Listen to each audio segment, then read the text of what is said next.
Sir, इस वाक़े के ऊपर किस किस्म का एक्शन होना चाहिए? कुछ लोगों का तयन करके उनको ओहदों से तो फौरी तौर पर बर्ताव करना चाहिए। देखिए, ये बहुत ही अफसोसनाक और यानी सदमे वाली बात है उन वालिदैन के लिए भी जिनके बच्चे जो हैं वो उनसे जुदा हुए हैं। और बड़े मुनासिब अंदाज में आपने सारे पहलुओं के ऊपर जो है वो बात की है। देखें, इसमें जो है वो जो आपने बात की कि कुछ लोगों को अपनी ज़िम्मेदारी का तयन करते हुए अखलाकी तौर पे अपने ओहदों से इंक्वायरी के रिज़ल्ट तक के आने तक जो है वो अलहदा हो जाना चाहिए। वो तो बहरहाल एक मॉरल जो है वो ऑब्लिगेशन है। कोई उसको किस तरह से महसूस करता है या उसको एनालाइज़ करता है, ये उसका एक अपनी सोच हो सकती है, लेकिन इसकी बड़ी प्रॉपर इंक्वायरी होनी चाहिए।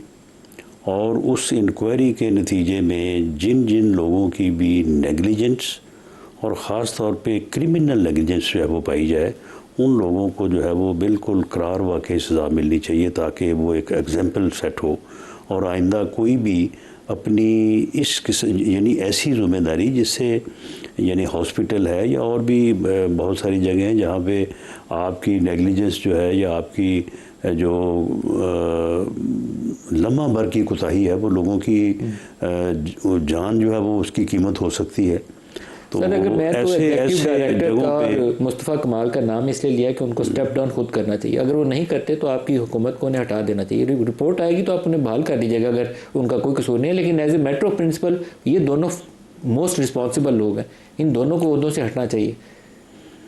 बहरहाल जहाँ तक आपने बात की कि उन्हें आज खुद इस बारे में फ़ैसला करना चाहिए, वो फ़ैसला तो खैर वो खुद ही कर सकते हैं, लेकिन इस सिलसिले में प्राइम मिनिस्टर साहब ने फौरी तौर पे जो है वो एक आला सतही मीटिंग बुलाई और उसमें उन्होंने तमाम चीज़ों का जायज़ा लिया। बाज़ औक़ात होता ये है कि एक हॉस्पिटल है, वहाँ पे बहुत सारी चीज़ों की कमी है और वहाँ पे जो आदमी बतौर MS या बतौर इंचार्ज के काम कर रहा है उसने लिख लिख के भेजा होता है, उसने बड़ी कोशिश की होती है, लेकिन ऊपर जो है वो जो फाइल जो है वो बस इसी तरह से जो है वो घूमती रहती है और कोई उसके ऊपर एक्शन नहीं होता। तो सर उसको इंक्वायरी रिपोर्ट में पता चल जाएगा ना कि बेकसूर है। तो मेरा ख्याल है कि 14 जाने पे कुछ तो जिम्मेदारी प्रेमा फ़शाई जो है वो कुछ ऐसी बात मुझे नज़र आती है कि जो प्राइम मिनिस्टर साहब ने पूछा होगा ना कि भाई इसमें यहाँ पे ये जो है वो चीज़ें जो है वो मौजूद नहीं थी, तो उसके मतलब जो है वो आपने क्या किया होगा। तो हो सकता है कि कुछ चीज़ें ऐसी सामने आई हो पे उन चीज़ों के ऊपर को फंड्स की या उन चीज़ों की अवेलेबिलिटी के लिए हॉस्पिटल लेवल पे ऊपर कोई कोशिश की गई हो, लेकिन आगे किसी लेवल के ऊपर जो है वो चीज़ों को रोका गया हो। और मेरा ख्याल है कि जो सेक्रेटरी साहब को उन्होंने सैक किया है तो उसकी कोई ना कोई रीज़न तो होंगी। सर वो गोंगलों पे मिट्टी भी तो झाड़नी होती है, लेकिन बेसिक SOPs हैं पब्लिक बिल्डिंग्स के अंदर, उसमें फायर एग्जिट्स लाजमी होते हैं। आपकी फायर एग्जिट थी नहीं। आपको पता है बल्दिया टाउन फैक्ट्री फायर के अंदर क्यों 200-300 बंदा जल गया। लेकिन मैंने ये बयान किसी का सुना है, शायद मिनिस्टर साहब का ही था, कि ये यानी आग बुझाने वाला जो भी सिस्टम है वो पूरी तरह से वहाँ पे मौजूद था और वर्किंग था। सर वो खिड़कियाँ तोड़ के शीशे लोग अंदर गए, दरवाजे के ताले लगे हुए थे उसको तोड़ के अंदर गए। There was no fire exit. Fire exit के लिए फिर आपको शीशे नहीं तोड़ने पड़ते ना, आप रास्तों से जाते हैं। हाँ सही है।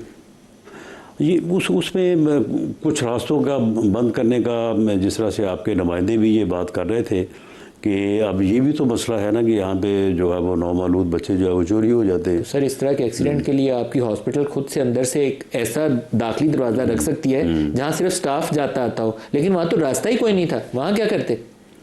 मेरा ख्याल है कि ये बिल्कुल आपके जितने भी आपने क्वेश्चन रेज किए हैं बिल्कुल वैलिड हैं और इंक्वायरी में इन तमाम इस किस्म के क्वेश्चंस को जो है वो एड्रेस होना चाहिए और उसके नतीजे में जिसकी भी ये ज़िम्मेदारी बने बिल्कुल उसको जो है वो एग्जाम्पल बनाया जाना चाहिए, ताकि जहाँ जहाँ पे और लोग इस किस्म की ज़िम्मेदारियों से मुंसलिक हैं उनको भी जो है वो एहसास हो और आइंदा भी जो है वो किसी को इस किस्म की कोताही करने की ज़रूरत ना हो। जो राना साहब, इसमें बुनियादी तौर पर एक गफलत का अंसर है जिसके नतीजे में इंसानी जानें गई हैं जिनको सकता था मुमकिन तौर पर, तो इसका तयन करके हमें कुछ असूल नहीं वहाँ पे देखे ना, वहाँ पे हमारे सूबाई सतह पर भी वाक़यात, चंद रोज़ पहले कराची में हुआ था, उससे पहले पंजाब में वाक़यात ऐसे हो चुके हैं।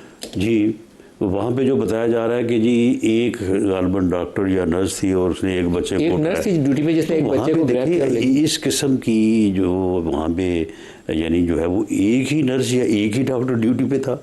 अगर वहाँ पे कोई 5-7 होते तो चलो कम से कम इन 14 में से एक शख्स दो को भी उठा सकता हाँ, दो भी उठा सकता था। तो ये नुकसान जो है ये इससे बचा जा सकता था।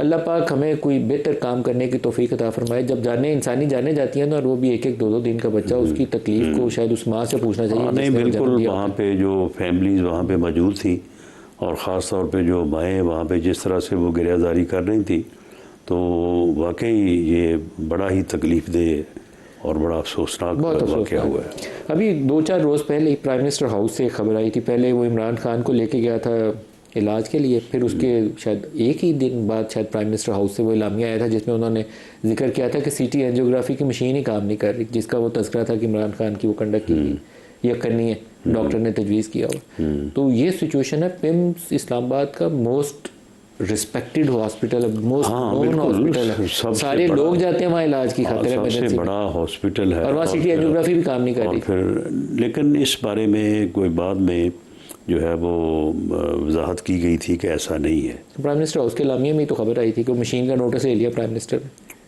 हाँ, लेकिन ये कल सेनेट में जब ये मामला उठाया गया तो वहाँ पे मिनिस्टर हेल्थ मुस्तफ़ा कमाल साहब मौजूद थे।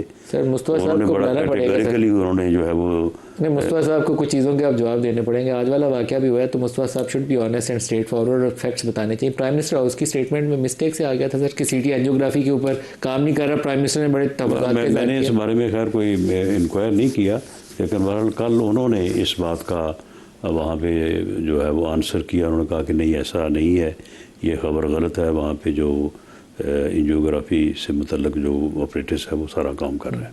सर एक और सवाल भी यहाँ सामने आ गया, बल्कि अभी मैं इस पे बात भी कर रहा था।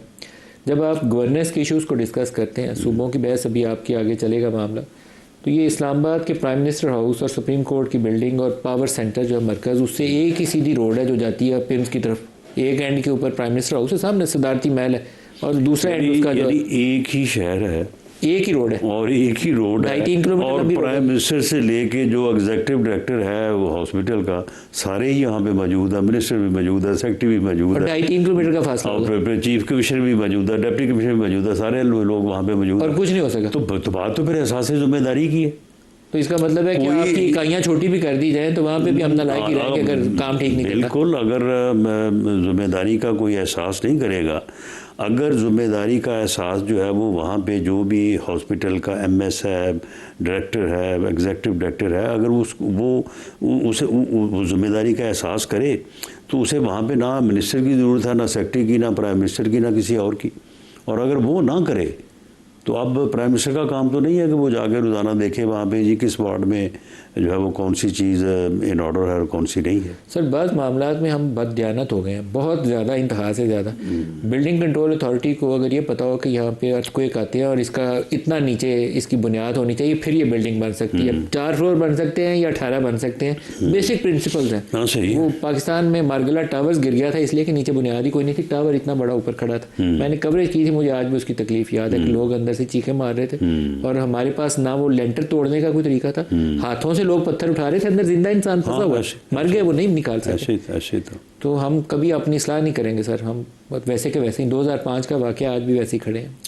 मेरा ख्याल है कि इस वक्त जो मीडिया जो है वो जो जिम्मेदारी निभा रहा है इन चीज़ों की, ना सिर्फ निशानदेही कर रहा है बल्कि इन चीज़ों को जो है वो इस तरह से खोल के बयान कर रहा है। जैसे आप देखें ना कि ये जो क्वेश्चन अब सुबह से मीडिया पे उठाए जा रहे हैं तो अब उसको पूरी दुनिया, पूरा मुल्क, हर आदमी जो है वो देख रहा है, सुन रहा है और इस बारे में सोच भी रहा है। तो मैं समझता हूँ कि यही वो तरीका है कि जिससे हमारा वो एहसास ज़िम्मेदारी जो कि इस वक्त पूरी तरह से काम नहीं कर रहा, कि उसको उजागर किया जा सकता है। और लोग जो है, मामला तो एहसास का है, अगर मैं अपनी ज़िम्मेदारी का एहसास कर लूँ और मैं अपनी जगह पे अपने ज़िम्मे जो काम है उसको पूरा करूं, तो इसी तरह से बाकी भी सारे लोग करें तो हर चीज़ जो है वो दुरुस्त हो सकती है।